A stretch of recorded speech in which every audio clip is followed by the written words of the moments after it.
Hey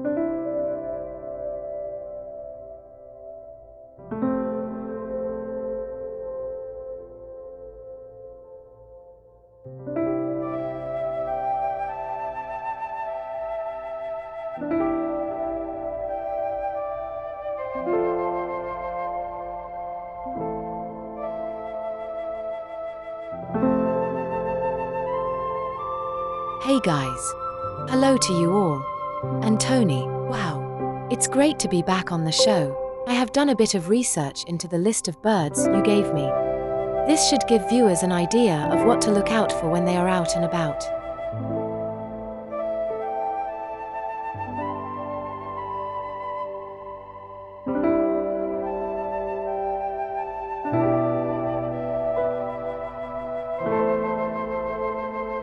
The great tit is a distinctive bird with a black head and neck, prominent white cheeks, olive upperparts, and yellow underparts, with some variation amongst the numerous subspecies.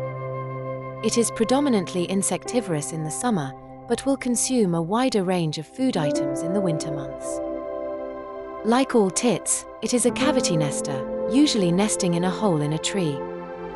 The female lays around 12 eggs and incubates them alone, although both parents raise the chicks. In most years, the pair will raise 2 broods.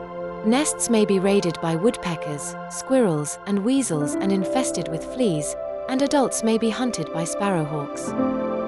The great tit has adapted well to human changes in the environment and is a common and familiar bird in urban parks and gardens.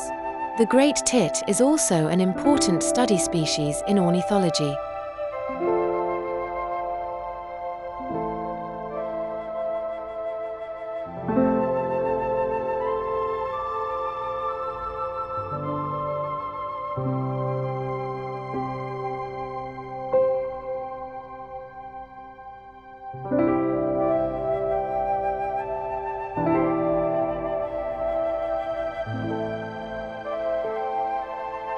The robin. The European robin, known simply as the robin or robin redbreast in the British Isles, is a small insectivorous passerine bird. It is found across Europe, east to western Siberia and south to North Africa. It is sedentary in most of its range except the far north.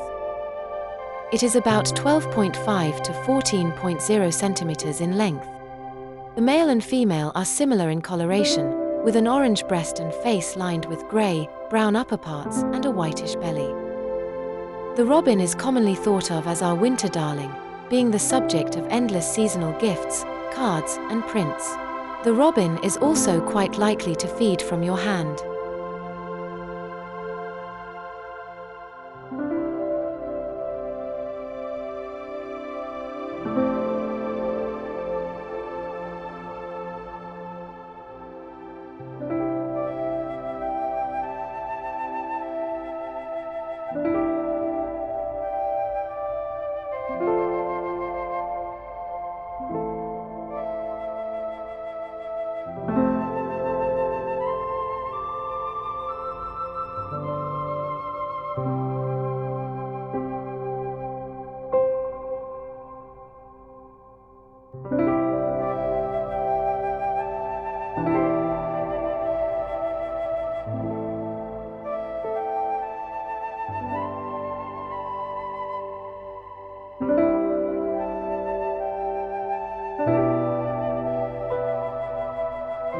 The reed bunting.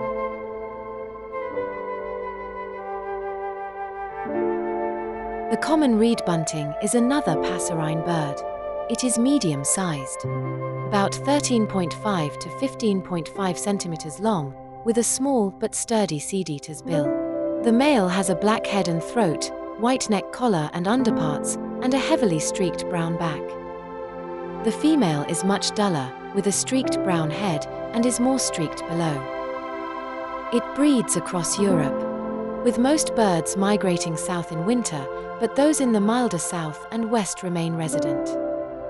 It is common in reed beds and also breeds in drier open areas such as moorland. For example, it is a component of the purple moor grass and rush pastures, a type of biodiversity action plan habitat in the UK. It occurs on poorly drained neutral and acidic soils of the lowlands and upland fringe. Can be commonly found during winter time as residents at quite a few country parks around the UK.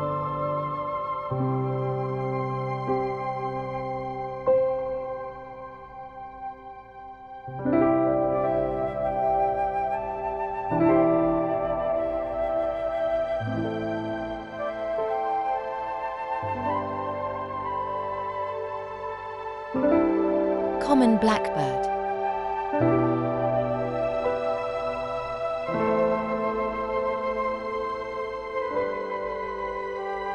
The common blackbird is 23.5 to 29 centimeters in length, has a long tail, and weighs 80 to 125 grams. The adult male has glossy black plumage, blackish-brown legs, a yellow eye ring, and an orange-yellow bill. The bill darkens somewhat in winter. The adult female is sooty brown with a dull yellowish-brownish bill, a brownish-white throat, and some weak mottling on the breast. The juvenile is similar to the female, but has pale spots on the upper parts, and the very young juvenile also has a speckled breast. Young birds vary in the shade of brown, with darker birds presumably being males. The first-year male resembles the adult male, but has a dark bill and weaker eye ring, and its folded wing is brown, rather than black like the body plumage. Common across most woodland and gardens, the common blackbird has a preference for deciduous trees with dense undergrowth. However, gardens do provide the best breeding habitat with up to 7 pairs per hectare, that's nearly 3 pairs per acre, with woodland typically holding about a tenth of that. The blue tit. The Eurasian blue tit is usually 10.5 to 12 centimeters long, with a wingspan of 17.5 to 20 centimeters for both sexes, and weighs in at about 11 grams. A typical blue tit has an intensively blue crown and dark blue line passing through the eye and encircling the white cheeks to the chin, giving the bird a very distinctive appearance. The forehead and a bar on the wing are white. The nape, wings, and tail are blue, and the back is yellowish-green. The underparts are mostly sulfur yellow with a dark line down the abdomen.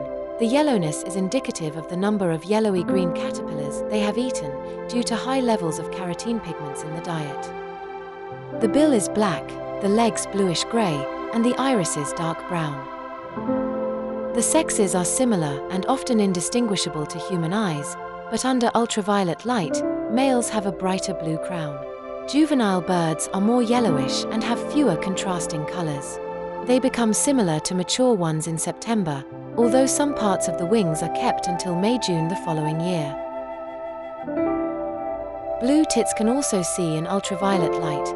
That's one of the ways they can distinguish whether the bird they're seeing is a male, female, or juvenile. Male's cap is more intensively blue than females and chicks. In the UK, the Eurasian blue tit can be found in a variety of environments and is typically found in deciduous woodland, parks, gardens, and even in the centre of towns. The chaffinch. The Eurasian chaffinch is about 14.5 centimeters long, with a wingspan of 24.5 to 28.5 centimeters and a weight of 18 to 29 grams. The adult male of the nominate subspecies has a black forehead and a blue-grey crown, nape, and upper mantle. The rump is a light olive green. The lower mantle and scapulars form a brown saddle. The nuthatch. Having spoken to Tony earlier, I know that this particular species is probably one of his favorite. Nuthatches are compact birds with short legs, compressed wings, and square 12-feathered tails. They have long, sturdy, pointed bills and strong toes with long claws. Nuthatches have blue-grey backs and white underparts, which are variably tinted with buff, orange, rufous, or lilac. Although head markings vary between species, a long black eye stripe, with contrasting white supercilium, dark forehead, and blackish cap is common. The marsh tit. The marsh tit has a black cap and nape with a blue sheen visible at close quarters. The black bib, below the bill, is rather small. The cheeks are white, turning dusky brown on the ear coverts. The upper parts. Tail and wings are greyish-brown, with slightly paler fringes to the tertials. The underparts are off-white with a buff or brown tinge, strongest on the flanks and undertail coverts. The bill is black and the legs dark grey. Juveniles are very similar to adults, but with a duller black cap and bib, more greyish upperparts and paler underparts, and they molt into adult plumage by September. The marsh tit is a widespread and common resident breeder throughout temperate Europe and northern Asia and can be found across many woodlands and country parks throughout the UK. The pheasant. Pheasants can be found all over the world in introduced and captive populations. Pheasants are characterized by strong sexual dimorphism, males being highly decorated with bright colors and adornments such as wattles. Males are usually larger than females and have longer tails. A pheasant's call or cry can be recognized by the fact it sounds like a rusty sink or valve being turned. Their diet is mostly seeds, grains, roots, and berries, while in the summer they take advantage of insects, fresh green shoots, spiders, earthworms, and snails. The best-known species of pheasant is the common pheasant, which is widespread throughout the world in introduced feral populations and in farm operations.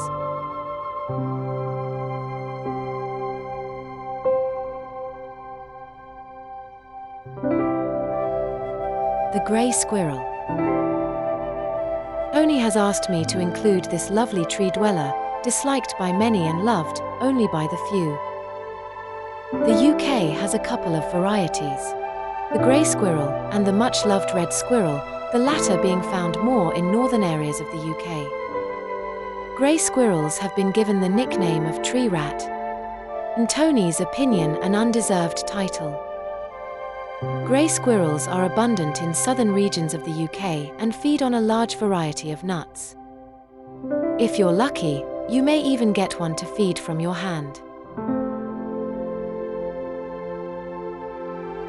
Both Tony and I would like to thank you for watching, and we ask if you would be kind enough to subscribe to the channel and even comment, like or share.